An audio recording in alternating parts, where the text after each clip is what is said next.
नमस्कार, DD news में आप सभी का स्वागत है। मैं हूं अश्विनी कुमार मिश्र। दिन भर की सभी खबरों को समेट कर हम हाजिर हैं। आइए सबसे पहले नजर डालते हैं अब तक की सुर्खियों। प्रधानमंत्री नरेंद्र मोदी ने की रूसी राष्ट्रपति व्लादिमीर पुतिन से बातचीत। पुतिन ने यूक्रेन से जुड़े ताजा घटनाक्रमों से प्रधानमंत्री को कराया अवगत। प्रधानमंत्री ने संघर्ष के शांतिपूर्ण समाधान के लिए भारत के दृढ़ रुख को दोहराया। पुतिन को इस साल के अंत में वार्षिक द्विपक्षीय शिखर सम्मेलन में भाग लेने के लिए दिया न्योता।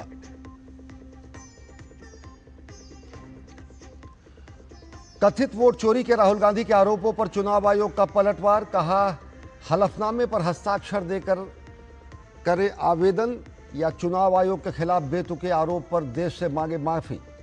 वेबसाइट से ई वोटर रोल हटाने को बताया फेक न्यूज। राहुल के आरोपों पर बीजेपी का पलटवार। कहा, महाराष्ट्र में लोकसभा और विधानसभा के बीच 1 करोड़ मतदाता बढ़ने का राहुल का आरोप झूठा। केवल 40 लाख वोट बढ़े। झूठे दावे गढ़कर भारत की संवैधानिक संस्थाओं को नीचा दिखाने का लगाया आरोप।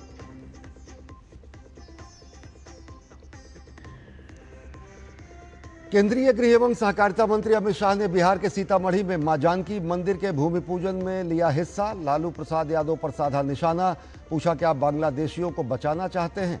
राहुल गांधी को वोट बैंक की राजनीति बंद करने की दी सलाह। कहा, नेहरू के समय में शुरू हुआ SIR।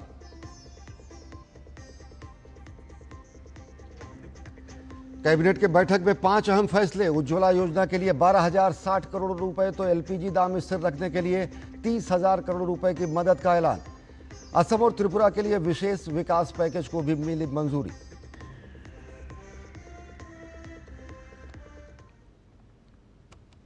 और अब देखते हैं खबरों को विस्तार से। प्रधानमंत्री नरेंद्र मोदी ने आज रूस के राष्ट्रपति व्लादिमीर पुतिन के साथ टेलीफोन पर बातचीत की। राष्ट्रपति पुतिन ने यूक्रेन से संबंधित नवीनतम घटनाक्रमों से प्रधानमंत्री को अवगत कराया। राष्ट्रपति पुतिन को उनके विस्तृत आकलन के लिए धन्यवाद देते हुए प्रधानमंत्री ने संघर्ष के शांतिपूर्ण समाधान के लिए भारत के दृढ़ रुख को एक बार फिर दोहराया। दोनों नेताओं ने द्विपक्षीय एजेंडे में प्रगति की भी समीक्षा की और भारत और रूस के बीच विशेष एवं विशेषाधिकार प्राप्त रणनीतिक साझेदारी को और प्रगाढ़ बनाने पर अपनी प्रतिबद्धता की पुष्टि की। प्रधानमंत्री ने राष्ट्रपति पुतिन को इस वर्ष के अंत में 23वें भारत रूस वार्षिक शिखर सम्मेलन में आने के लिए भारत आने का निमंत्रण दिया।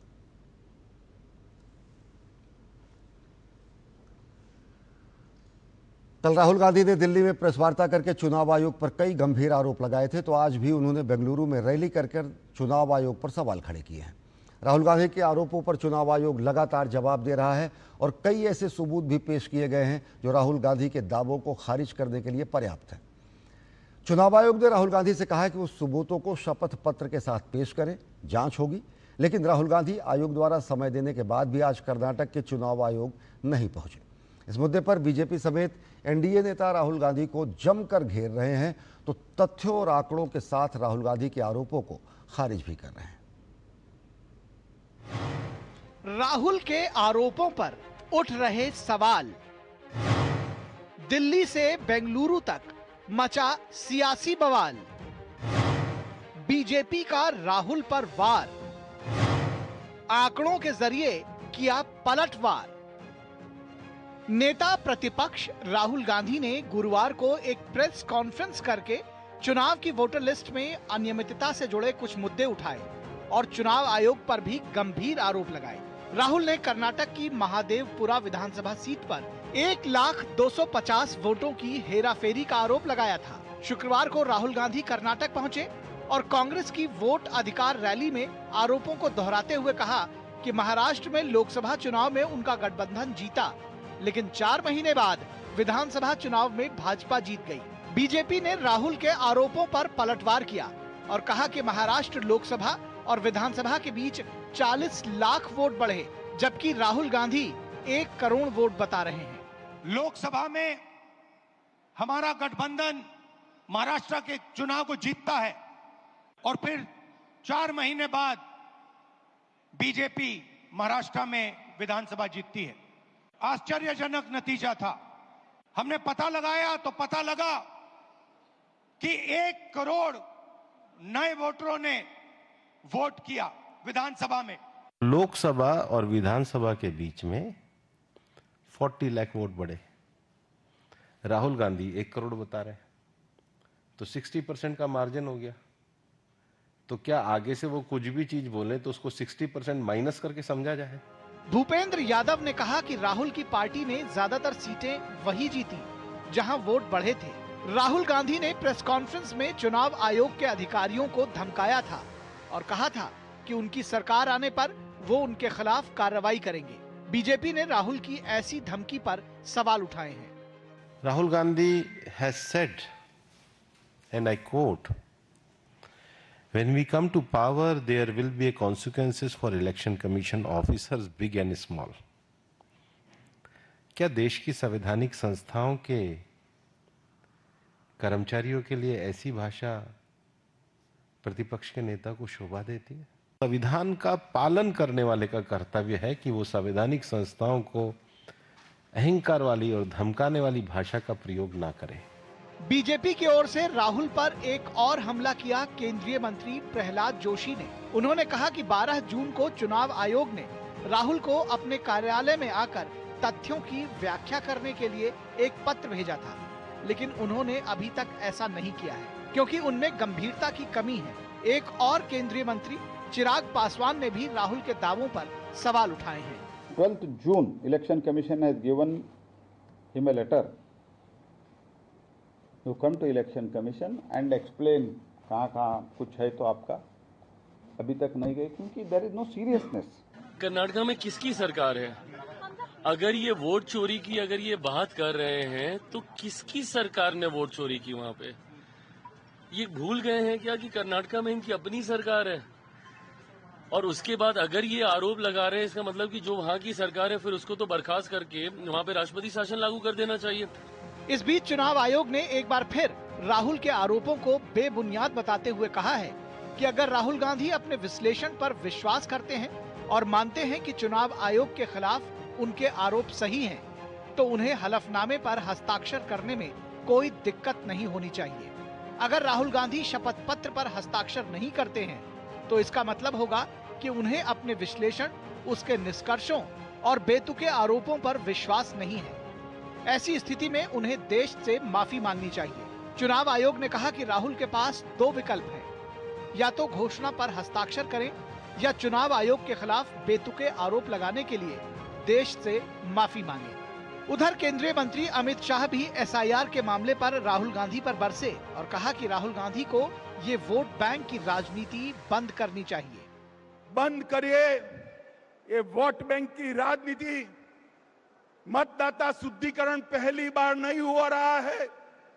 आपके परनाना जवाहरलाल नेहरू ने शुरू किया था और अंत में 2003 में हुआ, तब भी कोई विरोध नहीं था।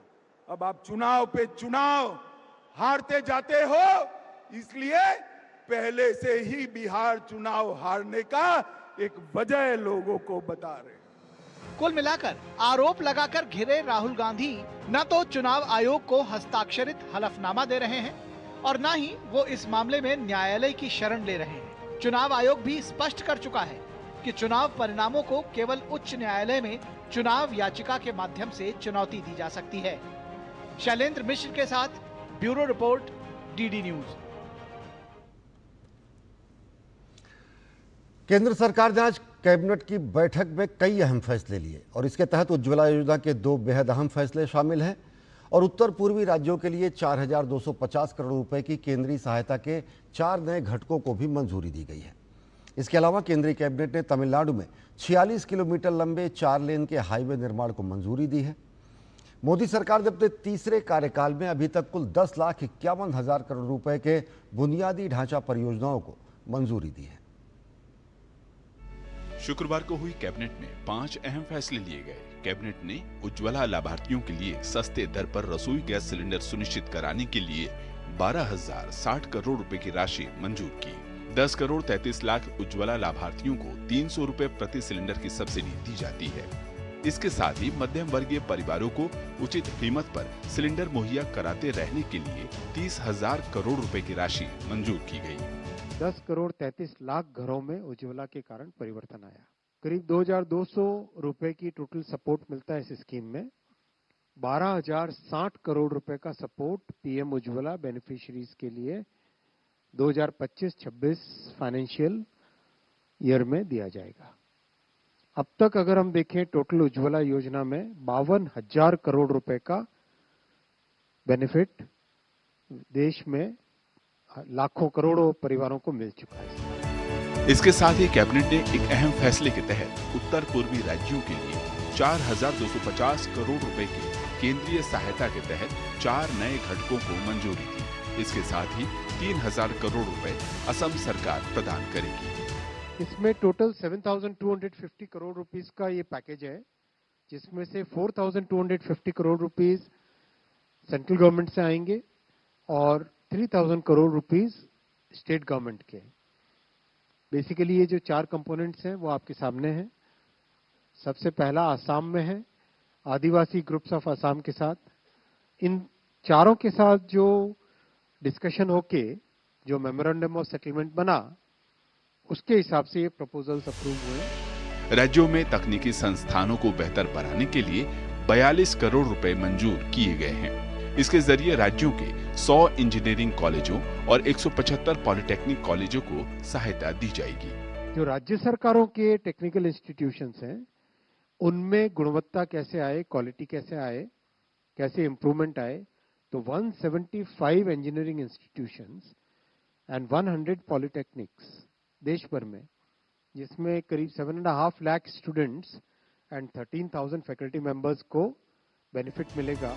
कैबिनेट ने एक अहम फैसले के तहत तमिलनाडु में मरक्कनम से पुडुचेरी के बीच 46 किलोमीटर लंबे 4 लेन के हाईवे निर्माण को मंजूरी दी है। इसकी कुल लागत 2,157 करोड़ रुपए है। मोदी सरकार ने तीसरी टर्म में अभी तक कुल 10,51,000 करोड़ रुपए की बुनियादी ढांचा परियोजनाओं को मंजूरी दी है, जिससे देश के विकास को नई गति मिली है। शैलेंद्र मिश्र, डीडी न्यूज, दिल्ली। और संसद के मौजूदा मानसून सत्र का तीसरा सप्ताह भी हंगामे की भेंट चढ़ गया है। एसआईआर के मुद्दे पर कांग्रेस समेत विपक्षी दल लगातार शोर शराबा कर रहे हैं, तो सरकार इस मुद्दे पर कई बार स्पष्ट कर चुकी है कि नियमों के मुताबिक सुप्रीम कोर्ट में विचाराधीन मुद्दे पर सदन में चर्चा नहीं हो सकती। पक्ष विपक्ष की तकरार के बीच आज भी कोई खास विधायी काम नहीं हो पाया और दोनों सदन सोमवार तक के लिए स्थगित हो चुके हैं। संसद के मानसून सत्र में अभी तक 2 ही महत्वपूर्ण विधेयक पारित हुए हैं, जबकि हर दिन लगभग प्रश्नकाल शून्यकाल बाधित हुआ है। संसद में आज भी एसआईआर मुद्दे को लेकर विपक्ष के हंगामे के चलते कार्यवाही कई बार प्रभावित हुई। विपक्ष के शोर शराबे के कारण दोनों सदनों की कार्यवाही को स्थगित करना पड़ा। लोकसभा में विपक्ष के हंगामे के बीच प्रश्नकाल शुरू हुआ। इस दौरान भारी शोर शराबे के बीच हंगामा कर रहे सदस्य वेल के पास पहुंच गए। इस पर लोकसभा अध्यक्ष ओम बिरला ने नाराजगी जाहिर करते हुए कहा कि नियोजित तरीके से रोज सदन को बाधित करना ठीक नहीं है। उन्होंने कहा कि विपक्ष के व्यवधान को देश देख रहा है। दूसरी ओर उच्च सदन राज्यसभा में भी यही स्थिति रही। विपक्षी सांसदों के गतिरोध के चलते सदन की कार्यवाही पहले 12 बजे तक और फिर दिन भर के लिए स्थगित करनी पड़ी। नियोजित तरीके से आप सदन रोज स्थगित कराते हैं। देश की जनता इसको देख रही है। मैं पुनः आग्रह कर रहा हूं, महत्वपूर्ण प्रश्नकाल है, अपने अपनी सीट पर जाके विराजे और ये नियोजित सदन बाधित करने की जिम्मेदारी आपकी होगी। देश देख रहा है इस बात को लेकर। हंगामे के बीच वित्त मंत्री निर्मला सीतारमण ने आयकर बिल को वापस लेने का प्रस्ताव रखा। वित्त मंत्री ने बताया कि सिलेक्ट कमेटी के सभी सुझाव स्वीकार किए गए हैं और कई नए सुझाव भी आए हैं। उन्होंने कहा कि सरकार नया बिल सदन में पेश करेगी। I rise to move for leave to withdraw the income tax bill 2025 as reported by the select committee. विपक्ष के लगातार हंगामे और सदन को बाधित करने पर संसदीय कार्य मंत्री किरेन रिजिजू ने कहा कि शुक्रवार को निजी विधेयकों का दिन होने के बावजूद विपक्ष का हंगामा जारी रहा और वो किसी भी विधायी कार्य में हिस्सा नहीं लेना चाहता है। ये फ्राइडे जो है मेंबर्स का ही दिन होता है और विशेष करके ऑपोजिशन पार्टी का मेंबर्स का बहुत बड़ा अवसर होता है, तो ये बिजनेस ट्रांजैक्शन करने में भी डिस्टर्ब कर रहे हैं ऑपोजिशन पार्टी। और private member bills, private member का टाइम को भी आज ऑपोजिशन ऑपोजिशन पार्टी ने बर्बाद किया है, बहुत दुख की बात है। और भविष्य में आप लोग ये मत कहिएगा कि सरकार सहयोग नहीं किया है। सरकार ने शुरू से कहा है चर्चा के लिए तैयार है नियम के तहत। तो सर, मैं आपके माध्यम से हमारे विपक्ष के साथियों को कहना चाहता हूं कि आज आप लोगों ने प्राइवेट मेंबर का बिल को भी आप लोगों ने डिस्टर्ब किया है, इसलिए हम बहुत दुखी हैं। दूसरी ओर कांग्रेस सांसद प्रियंका गांधी ने एसआईआर पर कहा कि उसमें कुछ तो गड़बड़ी है और इस मुद्दे पर आगे की रणनीति पूरा विपक्ष बैठकर तय करेगा। आगे जैसे बढ़ेंगे वो इंडिया गठबंधन के जो नेता हैं सब आपस में चर्चा करके वही तय करेंगे कि आगे कैसे बढ़ना है। लेकिन ये बात स्पष्ट है कि इस पूरे मामले में गड़बड़ है। एसआईआर हर वर्ष होती थी, हर चुनाव से पहले होती थी। अब का इंटेंसिव हो गई। जो राजनीतिक लोगों के द्वारा फर्जी नाम बढ़ाए जाते थे या दबा के रखे जाते थे, वो खुल गए हैं सामने। और फिर चुनाव आयोग ने अधिकार दिया है कि जब हम जब जारी कर रहे हैं तो जारी सूची पर 1 माह के भीतर आपत्ति करने का अधिकार हो। दम हो तो हर बूथ पर काम करके और उस पर आपत्ति दाखिल कर दे, निर्णय हो जाएगा। लेकिन अनावश्यक प्रलाप न करें और अनावश्यक सामान्य जनमानस में भ्रम न पैदा करें। दूसरी ओर बीजेपी सांसद लक्ष्मीकांत वाजपेयी ने कहा कि एसआईआर पहली बार नहीं हो रहा है, इससे पहले भी कई बार हो चुका है। राजेश राज और अनुज यादव के साथ शैलेंद्र मिश्र, डीडी न्यूज, दिल्ली। अयोध्या में भगवान श्री राम के भव्य मंदिर की तर्ज पर बिहार के सीतामढ़ी में माता सीता का भव्य मंदिर बनेगा। माता सीता की जन्मस्थली पुनौरा धाम मंदिर एवं परिसर के भूमि पूजन में आज केंद्रीय गृह एवं सहकारिता मंत्री अमित शाह शामिल हुए और बिहार के मुख्यमंत्री नीतीश कुमार के साथ मिलकर विधिवत पूजा अर्चना की और इसके साथ ही भूमि पूजन का कार्यक्रम भी संपन्न हुआ। इस मंदिर का निर्माण 67 एकड़ भूमि में 833 करोड़ रुपए की लागत से होगा। इस मौके पर अमित शाह ने बिहार की समृद्ध सांस्कृतिक और आध्यात्मिक विरासत की सराहना की और विपक्षी दलों को जमकर घेरा। बिहार के सीतामढ़ी जिले के पुनौरा धाम में मां सीता की जन्मस्थली पर एक भव्य जानकी मंदिर का निर्माण किया जाएगा। शुक्रवार को केंद्रीय गृह मंत्री अमित शाह माता सीता की जन्मस्थली पुनौरा धाम मंदिर एवं परिसर के भूमि पूजन में शामिल हुए। इस मौके पर बिहार के मुख्यमंत्री नीतीश कुमार भी मौजूद रहे। इस मंदिर का निर्माण 67 एकड़ भूमि पर 882.87 करोड़ रुपए की लागत से होगा, जिसमें केवल मुख्य मंदिर भवन पर 137.34 करोड़ रुपए खर्च होंगे। भूमि पूजन के बाद इस कार्यक्रम में आए लोगों को संबोधित करते हुए अमित शाह ने मिथिलांचल की संस्कृति की तारीफ करते हुए कहा कि सही अर्थों में मिथिलांचल की संस्कृति पूरे भारतीय संस्कृति का अनन्य गहना है।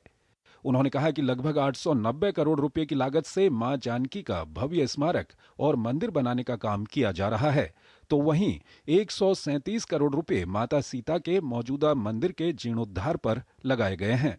इस दौरान उन्होंने विपक्ष पर निशाना साधते हुए जोरदार हमला बोला।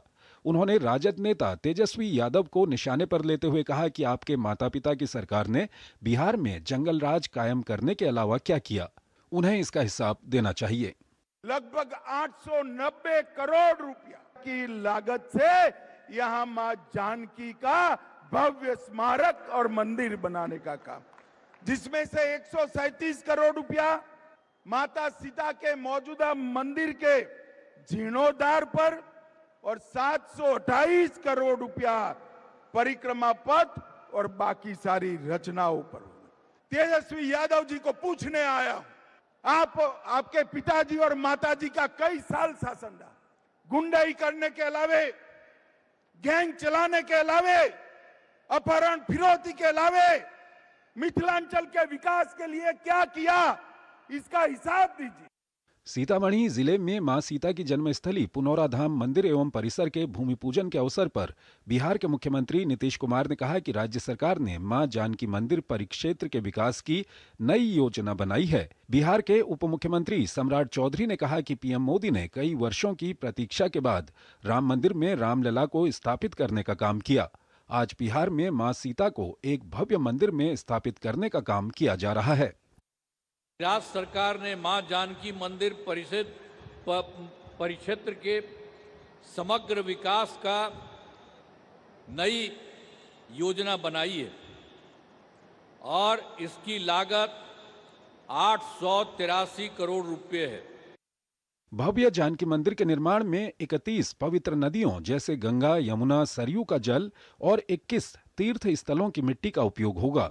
मंदिर का निर्माण 42 सप्ताह यानी कि 11 महीने में पूरा करने का लक्ष्य रखा गया है, जिसका उद्घाटन अगले वर्ष सावन में संभव है।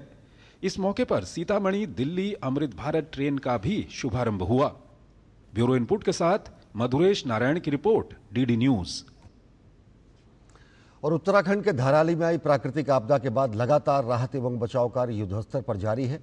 मुख्यमंत्री पुष्कर सिंह धामी खुद पूरे बचाव कार्य की निगरानी कर रहे हैं। सबसे ज्यादा फोकस लोगों को सुरक्षित बचाने और जल्दी से जल्दी संचार और आवागमन की बहाली है। इस बीच धराली में लापता लोगों को ढूंढने का काम भी जारी है और प्रभावित लोगों तक राहत सामग्री पहुंचाई जा रही है। आपदा के बाद से अब तक कुल 566 यात्रियों को सुरक्षित निकाला जा चुका है। उत्तराखंड के धराली में आई प्राकृतिक आपदा के बाद लगातार राहत और बचाव कार्य युद्ध स्तर पर जारी है। मुख्यमंत्री 3 दिन से उत्तरकाशी में ही प्रवास कर स्वयं रेस्क्यू अभियान की कमान संभाले हुए हैं। मुख्यमंत्री ने शुक्रवार सुबह मातली हेलीपैड पर रेस्क्यू अभियान को लेकर अधिकारियों को जरूरी दिशा निर्देश दिए। वहीं रेस्क्यू अभियान का जायजा लेने के लिए सीएम धामी ने आज फिर धराली आपदा स्थल का दौरा किया। इस दौरान सीएम ने पीड़ितों को सभी प्रकार की सहायता का आश्वासन दिया। मुख्यमंत्री पुष्कर सिंह धामी ने उत्तरकाशी के हर्षिल का भी दौरा किया। इस दौरान गुजरात की एक महिला पर्यटक ने अपने दुपट्टे का एक हिस्सा फाड़कर मुख्यमंत्री की कलाई पर राखी बांधी और आपदा राहत कार्यों के लिए आभार एवं सराहना प्रकट की। इस दौरान सीएम धामी ने कहा कि सड़क मार्ग पूरी तरह से बंद हो गया है, उसको खोलने के लिए हर संभव प्रयास हो रहे हैं। उन्होंने कहा कि लोगों का पुनर्वास किया जाएगा।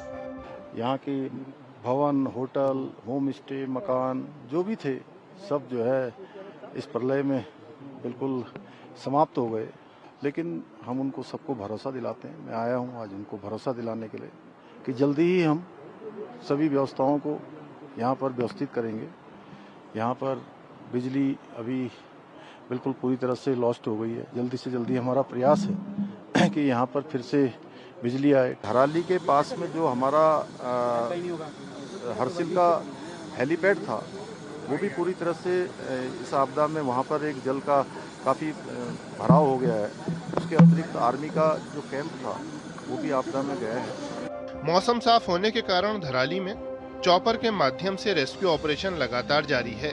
भैरव घाटी, गंगोत्री और नेलांग जैसे दुर्गम इलाकों से लोगों को सुरक्षित निकाला जा रहा है। ग्राउंड जीरो पर मौजूद डीडी न्यूज के संवाददाता नीरज सिंह ने रेस्क्यू किए गए लोगों से बात की। लोगों ने सरकार और सेना द्वारा किए जा रहे बचाव एवं राहत कार्यों की सराहना करते हुए आभार व्यक्त किया। रेस्क्यू ऑपरेशन के दौरान राहत एवं बचाव कार्य में तैनात टीमों को कई तरह की मुश्किलों का सामना करना पड़ रहा है। गंगनानी से 3 किलोमीटर आगे पुल ध्वस्त हो जाने से मार्ग पूरी तरह से अवरुद्ध है। एसडीआरएफ टीम ने बीआरओ द्वारा पुल निर्माण कार्य प्रारंभ करने के लिए रस्सी की सहायता से स्टील के तार द्वारा पुल का अलाइनमेंट सुनिश्चित किया है। प्रदेश के मुख्य सचिव आनंद वर्धन का कहना है कि कनेक्टिविटी पर सबसे ज्यादा फोकस किया गया है।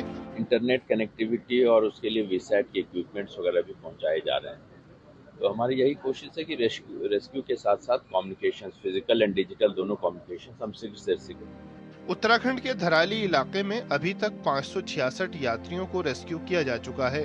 धराली हर्षिल से आपदा प्रभावितों को सुरक्षित निकालने के लिए राहत बचाव अभियान जारी है। उत्तरकाशी में मातली और चिनियाली सौण में हेलीपैड पर रेस्क्यू किए गए लोगों को लाया जा रहा है, जहां प्राथमिक उपचार के बाद उन्हें उनके गंतव्य के लिए भेजे जाने के सभी प्रबंध सुनिश्चित किए गए हैं। एनडीआरएफ, आईटीबीपी, सेना लगातार काम कर रही है, लगातार रेस्क्यू कर रही है ताकि ये लोग अपने घरों में सुरक्षित पहुंच पाएं। कैमरामैन सुनील के साथ नीरज सिंह, डीडी न्यूज, उत्तरकाशी। कुल्लू जिला की मणिकर्ण घाटी बढ़ोड़ी गांव की ऊंची पहाड़ी में बादल फटने की खबर है। इस घटना के बाद आई बाढ़ ने कहर मचा दिया है। मणिकर्ण घाटी के बरशड़ी गांव के सामने की पहाड़ी दरकने की भी खबर है।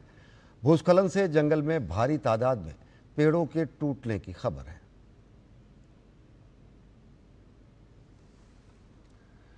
और देश की महान विभूति रविन्द्रनाथ टैगोर की कल पुण्यतिथि थी। इस अवसर पर भाजपा नेता अमित मालवीय ने एक्स पर एक पोस्ट लिखा जिसमें उन्होंने गुरुदेव के योगदान का जिक्र किया और ममता सरकार द्वारा रविन्द्रनाथ टैगोर के प्रति नकारात्मक विचार अपनाने का आरोप लगाया। अमित मालवीय ने कहा कि गुरुदेव रविन्द्रनाथ टैगोर भारत के सबसे प्रखर, बहुश्रुत कवि, लेखक, नाटककार, संगीतकार, समाज सुधारक, दार्शनिक, चित्रकार और शिक्षाविदों में से एक है, जो आज भी हमारे देश भर के भारतीयों के साथ साथ विदेशों में रहने वाले भारतीयों को भी प्रेरित करते हैं। अमित मालवीय ने लिखा कि रविन्द्रनाथ टैगोर की रचना जन गण मन, जो भारत का राष्ट्रगान है, जो कई पीढ़ियों से अनगिनत लोगों के दिलों में अमर बना हुआ है। गुरुदेव का आकर्षण इतना था कि उनके गीत आमार सोनार बांग्ला को बांग्लादेश ने अपने राष्ट्रगान के रूप में अपनाया। उनका लक्ष्य बांग्ला भाषा को उच्चतम स्थान पर पहुंचाना था, जो भारत की दूसरी सबसे अधिक बोली जाने वाली भाषा है और देश की एक आधिकारिक भाषा है। अमित मालवीय ने लिखा कि देश इस महान सपूत को नमन करता है जिन्होंने बांग्ला और बांग्ला भाषा का सम्मान किया। वहीं पर ममता बनर्जी पर निशाना साधते हुए अमित मालवीय ने लिखा, ममता बनर्जी और उनके साथी बंगाल और भारतीय बंगालियों की भाषा और पहचान को लेकर बनावटी और विभाजनकारी विवाद को हवा दे रहे हैं, जो गुरुदेव टैगोर के भारतीय एकता के महान दृष्टिकोण से कभी मेल नहीं खाता है। दशकों तक किसी भी सरकार ने बांग्ला भाषा को भारत की सबसे प्रमुख भाषाओं में से एक के रूप में मान्यता नहीं दी, जिसने सांस्कृतिक और भाषाई इतिहास में एक निर्णायक भूमिका निभाई है। ये मोदी सरकार ही है जिसने 3 अक्टूबर 2024 को बांग्ला को शास्त्रीय भाषा का दर्जा दिया और भारतीय जनमानस को आकार देने पर इसके गहन प्रभाव की स्वीकृति की। अमित मालवीय ने ममता बनर्जी पर बांग्ला भाषा के नकली पैरोकार बनने का आरोप लगाते हुए कहा कि वो केवल खास समूह की घोर बांग्ला विरोधी भावनाओं को भड़काने के लिए उर्दू को पश्चिम बंगाल की आधिकारिक भाषा के रूप में बढ़ावा दे रही हैं, जो गुरुदेव द्वारा परिकल्पित एक जीवन सद्भावना को कमजोर करती है। सूचना एवं प्रसारण एवं संसदीय कार्य राज्य मंत्री डॉक्टर एल मुरुगन ने राज्यसभा में वेब्स ओटीटी के विषय में विस्तृत जानकारी दी। राज्य मंत्री ने बताया कि वेब्स प्लेटफॉर्म भाषाई और सांस्कृतिक विविधता को बढ़ावा देने के लिए अहम भूमिका निभा रहा है। ये प्लेटफॉर्म विभिन्न भारतीय भाषाओं में कंटेंट को वेब्स ओटीटी प्लेटफॉर्म पर उपलब्ध कराने के लिए कंटेंट क्रिएटर्स को एक विस्तृत नेटवर्क प्रदान कर रहा है। दूरदर्शन के सभी 35 सैटेलाइट चैनल और आकाशवाणी के विभिन्न क्षेत्रीय चैनल वेब्स ओटीटी प्लेटफॉर्म पर उपलब्ध हैं। इसके अतिरिक्त कई फ्री टू एयर प्रसारणकर्ता भी क्षेत्रीय सामग्री प्रदर्शित करते हैं और विभिन्न संस्कृतियों को कवर करते हैं, जो वेब्स पर उपलब्ध है। वेब्स ओटीटी एक निःशुल्क प्लेटफॉर्म है जो स्मार्टफोन और इंटरनेट सक्षम उपकरणों पर उपलब्ध है और व्यापक डिजिटल पहुंच सुनिश्चित करता है। यह आकाशवाणी और दूरदर्शन के विशाल अभिलेखागार और लाइव स्ट्रीम के विश्वसनीय, सूचनात्मक और सांस्कृतिक रूप से समृद्ध सामग्री प्रदान करने और अपनी अलग पहचान बनाता है। ग्रामीण और अर्धशहरी क्षेत्रों में वेब्स ओटीटी प्लेटफॉर्म को लोकप्रिय बनाने के लिए विभिन्न प्रकार के प्रचार और लोक संपर्क के प्रयास किए जा रहे हैं। इनमें आकाशवाणी और दूरदर्शन चैनलों के साथ साथ माईगॉव प्लेटफॉर्म के माध्यम से प्रचार शामिल है। इन क्षेत्रों के दर्शकों तक पहुंचने के लिए क्षेत्रीय भाषाओं में लक्षित सोशल मीडिया अभियान भी चलाया जा रहा है। प्रसार भारती ने ग्राम स्तरीय उद्यमियों के साथ मिलकर जमीनी स्तर पर सक्रियता के लिए कॉमन सर्विस सेंटर के साथ भी करार किया है। और राष्ट्रीय हथकरघा दिवस के मौके पर शुक्रवार को राजधानी नई दिल्ली के राष्ट्रीय शिल्प संग्रहालय में कपड़ा मंत्रालय द्वारा वीव द फ्यूचर 2.0 नाम से अनूठी प्रदर्शनी का आयोजन किया गया। प्रदर्शनी का उद्घाटन केंद्रीय कपड़ा राज्य मंत्री पवित्रा मार्गेरिटा ने किया। इस प्रदर्शनी के लिए पहली बार वस्त्र निर्माण की पूरी प्रणाली का प्रदर्शन किया जा रहा है। राष्ट्रीय शिल्प संग्रहालय में ये प्रदर्शनी 17 अगस्त तक चलती रहेगी। यहाँ पर हथकरघा के क्षेत्र में काम कर रहे तमाम नामचीन ब्रांड अपनी प्रदर्शनी लगा रहे हैं। इस मौके पर केंद्रीय मंत्री पवित्रा मार्गेरिटा ने कहा कि भारत हमेशा से हथकरघा के क्षेत्र में अव्वल रहा है और आज भी दुनिया में भारत की हिस्सेदारी 95% है। As envisioned by Honorable Prime Minister Pradhan Narendra Modi ji, that sustainability and circularity should be the principal focus of our entire textile industry, and we are so proud to say that our share in handloom sector, Bharat ka share है 95%. So we have been leader for centuries after centuries in the field of handloom. और झारखंड के चाईबासा जिले में नक्सलियों ने एक बार फिर सुरक्षा बलों को निशाना बनाया है। चाईबासा के सारंडा जंगल में नक्सलियों ने आईडी ब्लास्ट कर सुरक्षा बलों को निशाना बनाया। इस धमाके में कोबरा बटालियन के 2 जवान गंभीर रूप से घायल हो गए। घायल दोनों जवानों को एयरलिफ्ट करके रांची लाया गया, जहां उन्हें बेहतर इलाज के लिए मेडिका अस्पताल में भर्ती कराया गया है। पूरे इलाके में कार्डन सर्च अभियान जारी है।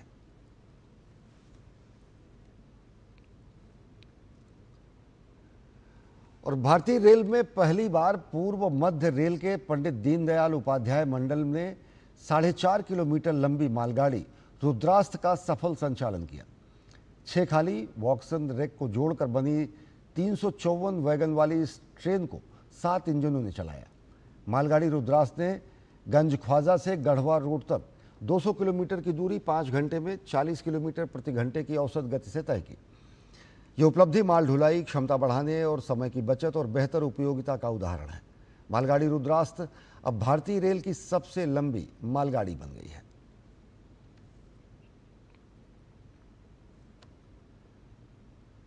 भारत का सरकारी ई मार्केट प्लेस GEM यानी जेम डिजिटल समानता और दक्षता के एक दशक का जश्न मना रहा है। डीडी न्यूज संवाददाता विशाल बैरिस्टो ने विशेष बातचीत में जेम के CEO से बातचीत की और ये जाना कि कैसे ये पोर्टल भारत का सबसे भरोसेमंद डिजिटल खरीद प्लेटफॉर्म बन गया है और विक्रेताओं और सेवा प्रदाताओं को सशक्त बना रहा है। जेम अपनी स्थापना के 9 साल कंप्लीट कर चुका है और मेरे साथ हैं जेम के CEO मिहिर कुमार। आइए उनसे बात करते हैं। सर, आप मना रहे हैं ईयर ऑफ एम्पावरमेंट, तो किस तरह से देखते हैं इन चीज़ों को? मुझे बहुत खुशी हो रही है कि 9 साल की हमारी जर्नी में हम लोगों ने जो ईज़ और एक्सेस दी है, खास करके माइक्रो स्मॉल एंटरप्राइजेस के महिलाओं को की सशक्तिकरण के लिए, वो बहुत ही हार्टनिंग है। और जैसा कि एक नंबर जो हम लोग डिस्कस करते हैं कि भाई ग्रॉस मर्चेंटाइज वैल्यू जो GMV होता है, जो जितना बिजनेस जेम के थ्रू होता है, उसमें 37% जो है माइक्रो और स्मॉल एंटरप्राइजेस ने की है। फ़ख्र महसूस हो रहा है कि जो सशक्तिकरण है, जो इंक्लूसिविटी की सशक्तिकरण है, वो हम कर पा रहे हैं, तो हमें बहुत प्रसन्नता हो रही है। रक्षा क्षेत्र की बात की, नेवी ने काफ़ी अच्छा मुनाफा कमाया और आकाश की खरीद में भी काफ़ी अच्छा मुनाफा हुआ है, उसके बारे में बताना चाहेंगे आप? हाँ, डिफेंस जो हमारा है वो एक हमारे लिए बहुत ही डियर कस्टमर है और डिफेंस में लोगों को काफ़ी हमने इंगेज किया है डिफेंस के साथ। डिफेंस वर्टिकल भी हमने अलग से उसको कार्व आउट करके रखा है। सर, एक आखिरी सवाल, जेम तीसरा सबसे बड़ा ई पोर्टल है पूरी दुनिया में, तो आगे आपका क्या फ्यूचर प्लान है? हम चाहते हैं कि जेम के जो जर्नी रही है 422 करोड़ से लेके आज जो है पिछले साल 5,42,000 करोड़ को, इसको हम और जितनी ज़्यादा बढ़ा सकें। आपने चुना मिहिर कुमार को। पब्लिक प्रोक्योरमेंट के लैंडस्केप को बढ़ाना है और ख़ास तौर से वीकर सेक्शन का साथ निभाना है। कैमरामैन सौरभ के साथ मैं विशाल बैरिस्टो, डीडी न्यूज़, दिल्ली। और छात्रों की मानसिक स्वास्थ्य संबंधी चिंताओं को दूर करने के लिए और उच्चतर शिक्षण संस्थानों में आत्महत्या जैसी घटनाओं की रोकथाम के लिए सर्वोच्च न्यायालय द्वारा गठित नेशनल टास्क फोर्स ने अपनी वेबसाइट का अनावरण किया। ये वेब पोर्टल छात्रों, अभिभावकों, शिक्षकों, मानसिक स्वास्थ्य सेवा प्रदाताओं और आमजन पर किए गए सर्वेक्षण को हिंदी और अंग्रेजी में उपलब्ध कराता है। इसके अतिरिक्त संस्थानों के लिए डेटा साझा करने और छात्र सहायता संसाधन जैसे हेल्पलाइन नंबर भी इसमें शामिल है। इस अवसर पर सर्वोच्च न्यायालय के पूर्व न्यायाधीश और नेशनल टास्क फोर्स के अध्यक्ष न्यायमूर्ति S. रविंद्र भट्ट ने कहा कि यह देश भर में उच्चतर शिक्षण संस्थानों में पढ़ रहे विद्यार्थियों की मानसिक स्थिति को जानने समझने का विस्तृत प्रयास है। I think the need is that we have to have an overall picture of what is happening among that age group in the country and as a whole, and not focus on individual institutions. Individual institutions give a sample. We have social activists, we have eminent sociologists, we have people from the clinical psychology, disability rights, women's rights. वही केंद्रीय शिक्षा मंत्रालय के उच्च शिक्षा विभाग में सचिव डॉक्टर विनीत जोशी ने कहा कि भारत सरकार विद्यार्थियों के सर्वांगीण विकास के लिए प्रतिबद्ध है। शिक्षा मंत्रालय विद्यार्थियों को मानसिक दबाव रहित शैक्षणिक वातावरण देने के लिए लगातार प्रयासरत है। As the part of this task force as member secretary, I would like to assure everybody who is connected today that this department is committed completely to ensure that not a single life is lost, and we create an environment in the country in which everybody, every student is able to come up to his or her own expectations, he or she is able to achieve his or her dreams. Rakshabandhan के पावन पर्व पर रक्षाबंधन से एक दिन पहले बच्चों ने राजधानी दिल्ली में भारतीय सेना प्रमुख को राखी बांधी। एक समारोह में आशा स्कूलों के बच्चों, विभिन्न एनसीआर के अलग अलग हिस्सों के स्कूली बच्चों ने सेना प्रमुख की कलाई पर राखी बांधी।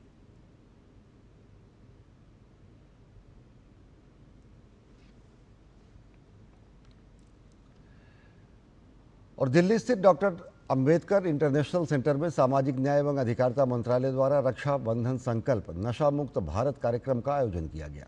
ये कार्यक्रम रक्षाबंधन के पावन अवसर और नशा मुक्त भारत अभियान की 5वीं वर्षगांठ के उपलक्ष्य में आयोजित की गई। इस विशेष अवसर पर ब्रह्मा कुमारी संस्थान की बहनों ने देश की सुरक्षा में तैनात लगभग 400 सीआरपीएफ जवानों और अधिकारियों को राखी बांधकर उनके प्रति सम्मान और कृतज्ञता प्रकट किया। कार्यक्रम के दौरान सभी प्रतिभागियों ने नशा मुक्त रहने की शपथ ली, जिससे समाज में नशा मुक्ति के प्रति एक मजबूत संदेश गया। इस समारोह में केंद्रीय सामाजिक न्याय एवं अधिकारिता मंत्री डॉक्टर वीरेंद्र कुमार, केंद्रीय राज्य मंत्री रामदास अठावले और बीएल वर्मा सहित कई गणमान्य अतिथि उपस्थित रहे। इस अवसर पर छात्रों ने नशा मुक्ति पर एक प्रेरणादायी नाटक भी प्रस्तुत किया, जिसने उपस्थित जनसमूह को भावनात्मक रूप से प्रभावित किया। मंत्रालय का उद्देश्य इस प्रकार के आयोजनों के माध्यम से युवाओं और आम नागरिकों को नशे की लत से दूर रखने और उन्हें एक स्वस्थ, अनुशासित और मूल्य आधारित जीवन शैली की ओर अग्रसर करना है। रक्षा सूत्र केवल राखी अकेली नहीं है, बल्कि ये सुरक्षा, विश्वास और जिम्मेदारी का एहसास कराता है। नशा मुक्त भारत अभियान के साथ में इस रक्षाबंधन पर्व के आयोजन को जोड़ते हुए कि बहनें जब भाइयों को, जवानों को, अधिकारियों को राखी बांध रही हैं तो उनसे ये संकल्प ले रही हैं कि नशा मुक्त भारत अभियान में हमको रक्षाबंधन के पावन पर्व के अवसर पर कोई हमको उपहार नहीं चाहिए, हमको केवल एक संकल्प चाहिए। हमें अपने देश को, समाज को नशे की जैसी सामाजिक बुराई से बचाते हुए हम अपने देश की जो हमारी युवा पीढ़ी है, उस युवा को नशे की गिरफ्त से बाहर ला करके नशा मुक्त भारत अभियान में उसकी हिस्सेदारी भी जोड़ना है और देश को भी विकसित बनाने में उसका साथ भी उसमें जोड़ना है। और देश भर में कल भाई बहन के पवित्र प्रेम और विश्वास का प्रतीक रक्षाबंधन का त्यौहार हर्षोल्लास के साथ मनाया जाएगा। जम्मू में स्कूल की छात्राओं ने सीमा सुरक्षा बल के जवानों के हाथों पर राखी बांधी। राखी बांधने के बाद स्कूल की छात्राएं काफ़ी उत्साहित नजर आईं। छात्राओं ने बताया कि जवान देश की सुरक्षा में दिन रात जुटे रहते हैं और जवानों के साथ त्यौहार मनाना गौरवान्वित करने वाला पल है। मैं बहुत खुशनसीब हूँ कि मैं यहाँ पर आई हूँ। हम सब जानते हैं कि जवानों ने कितनी हमारी मदद की, हमारी कितनी प्रोटेक्शन करी है जब हमें मुसीबत का समय था, हमारे ऑपरेशन सिंदूर के टाइम। एंड हम सबको पता है कि फेस्टिवल्स के टाइम इन सबको कितनी अपनी फैमिलीज की याद आती होगी। एंड हम सब जो धमल के बच्चे यहाँ पर आए हैं उनको ये राखी बांधने के लिए, उनको एक प्रोटेक्टेड, उनको लव देने के लिए। एंड हम सब जानते हैं क्योंकि रक्षाबंधन का एक त्योहार, एक पवित्र बंधन होता है और रक्षाबंधन भाई बहन के अटूट प्रेम का प्रतीक है। और इस पर्व को मनाने के लिए जैसलमेर में बीएसएफ महिला जवानों ने बीएसएफ के साथी जवानों को राखी बांधी। उन्होंने इस पर्व को बेहद खूबसूरती के साथ मनाया। इसी कड़ी में बीएसएफ के जवानों ने बताया कि यहाँ राखी बांधने के लिए विभिन्न क्षेत्रों से भी महिलाएं आती हैं। हम यह पर्व हर्षोल्लास के साथ मनाते हैं। जो सीमा प्रहरी है वो मेल भी है, फीमेल भी है, तो वो एक दूसरे को भी राखी बांधते हैं। विभिन्न एरिया से, न सिर्फ सीमावर्ती या राजस्थान से, अभी हमारे पास मैं बॉम्बे से भी, मुंबई से भी एक टीम आई है जो उनकी एमएलए है, महिला एमएलए है, वहाँ से वो भी आ रहे हैं। और जगह जगह से कई ऐसी टीम्स आ रही है, जयपुर से आ रहे हैं या हम जोधपुर से भी टीम आ रही है। तो ये महिलाएं यहाँ आकर हमारे जो प्रहरी है उनको जब ये राखी बांधती है तो नेचुरली उनको लगता है कि हाँ, हमारे साथ पूरा देश खड़ा है। हम लोग यहाँ पर बॉर्डर के ऊपर पूरे वर्ष ड्यूटी करते हैं। हमारे जवानों के लिए ये संभव नहीं हो पाता कि वो हर त्यौहार अपने घर पे मना पाएं, और यहाँ पर बॉर्डर पर रहते हुए हम लोग इन त्योहारों को बहुत अच्छी तरीके से और हर्षोल्लास के साथ मनाते हैं, ताकि हमारे जवानों को ये ना फील हो कि वो घर से दूर हैं। और बीएसएफ की महिला सुरक्षा कर्मियों ने बताया कि राखी के त्यौहार में हर वर्ष बीएसएफ के जवान भाइयों के हाथों पर राखी बांधने की परंपरा है। उन्होंने कहा कि हमारा पहला कर्तव्य सीमा की रक्षा करना है। हम यहाँ भाइयों को जब हाथ पर राखी बांधते हैं तो हमें अपने परिवार की कमी महसूस नहीं होती है। रक्षाबंधन हम जरूरी नहीं कि हम हर बार घर पे जाके मनाएं, पॉसिबल होता नहीं है, कभी छुट्टी मिल जाती है, हर किसी को मौका मिलता है एक बार मनाने का। उसके बाद हम सीमा पे तैनात रहते हुए यहाँ अपने भाइयों को स्टाफ में अपने सभी परिवार के साथ ये त्यौहार अच्छे से खुशी से मनाते हैं, जिसे हमें घर वालों की याद नहीं आती है तो थोड़ा फ़ोन पे बात कर लेते हैं, वीडियो कॉलिंग कर लेते हैं शाम को। बाकी हमें हमारा पहला कर्तव्य सीमा की रक्षा करना है, पहले उसकी रक्षा बाद में हमारे त्यौहार है। ये हमेशा ज़रूरी नहीं है कि भाई अपना साथ रहे कि हमेशा अपना मेरा रक्षा करे या सारी बहनों का रक्षा करे। दूर है कि भी हम कर सकते हैं, हम फ़ोन में बात कर लेते हैं। अभी रक्षाबंधन आज है, हम घर नहीं जा पाए पर हम अपना भाई को राखी पार्सल कर दिया, फ़ोन में बात कर लिया। बाकी इधर जितने भी हमारा भाई है, हमारे ये बटालियन 20 बटालियन जितना भी है, सब भाई लोगों को हम राखी बांध दिया। हमें इतना फील नहीं होता है, घर वालों को भी फील होता है तो हम समझा देते हैं उनको, देखो पहले तो हमारा ड्यूटी है, उसके बाद त्यौहार है। हर त्यौहार में नहीं जा पाते पर यहाँ पे हम मना लेते तो इतना हमें फील नहीं होता। हम सभी यहाँ रक्षाबंधन का त्यौहार मनाने के लिए एकत्रित हुए। इस टाइम हम लोग बीएसएफ में तैनात हैं, तो हम लोग पॉसिबल तो नहीं है कि हर फेस्टिवल घर पे जाके सेलिब्रेट कर सकें। तो ये बीएसएफ जो है ये भी हमारा एक परिवार की तरह ही है।